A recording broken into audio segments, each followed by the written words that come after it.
Russia Ukraine যুদ্ধে term card হয়ে উঠেছে ক্রিমিয়া। যুদ্ধবন্ধের জন্য আলাস্কায় পুতিনের সঙ্গে বৈঠক শেষে ইউক্রেনকে অঞ্চলটির দখল ফিরে পাওয়ার আশা বাদ দিতেও বলেছেন মার্কিন প্রেসিডেন্ট ডোনাল্ড ট্রাম্প। আলোচিত সেই অঞ্চলটিতেই হঠাৎ করে রুশ পর্যটকদের আনাগোনা বাড়ছে। বিশেষ করে ক্রিমিয়ান পর্বতমালার পাদদেশে অবস্থিত ইয়াল্টা শহরে যাওয়া ভ্রমণ পিপাসুর সংখ্যা সবচেয়ে বেশি।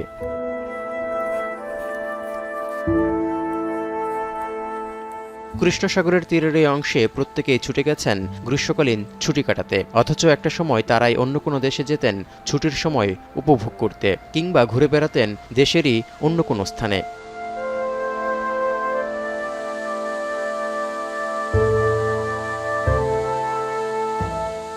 এই অবস্থায় প্রশ্ন উঠেছে, যুদ্ধের মধ্যে আলোচিত এই অংশেই কেন পা ফেলতে এতটা আগ্রহী হয়ে উঠছেন রুশ পর্যটকরা? এর উত্তরে বেশ কয়েকটি কারণ তুলে ধরেছেন ভ্রমণ পিপাসুরা। এর মধ্যে প্রথমটি হল অঞ্চলটিতে থাকা খাওয়ার ব্যয় তুলনামূলক সস্তা। বিশেষ করে কৃষ্ণসাগরের ঝিনুক এবং তরমুজসহ গ্রীষ্মকালীন খাবারের কম দাম আকৃষ্ট করছে বলে জানান এই দম্পতি।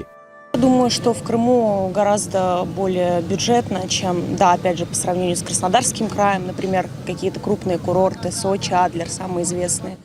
অনেক পর্যটক এও বলছেন যে যুদ্ধের কারণে ইউরোপ সহ বিভিন্ন দেশে নিষেধাজ্ঞায় 3.5 বছরের বেশি সময় ধরে অনেক পছন্দের দেশে ভ্রমণে যেতে পারছেন না তারা, যার কারণে দেশের পর্যটন অঞ্চলই তাদের একমাত্র ভরসা। কেউ কেউ বলছেন অপরূপ সৌন্দর্যের লীলাভূমি হওয়ায় তাদের কাছে টানে ক্রিমিয়া। За границу уже давно не ездили, потому что здесь понравилось и уже как бы неохота туда ехать, тем более, скажем так, обстановка в мире такая. В свою бытность, житье свое на Донбассе я ни разу не была в Крыму.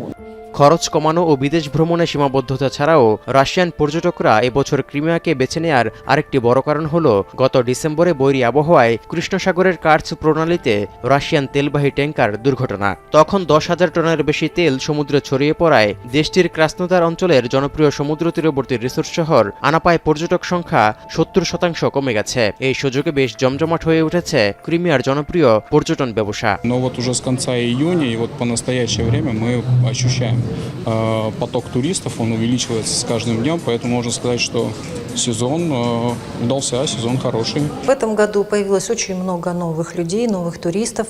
В принципе, мы не ожидали такого наплыва.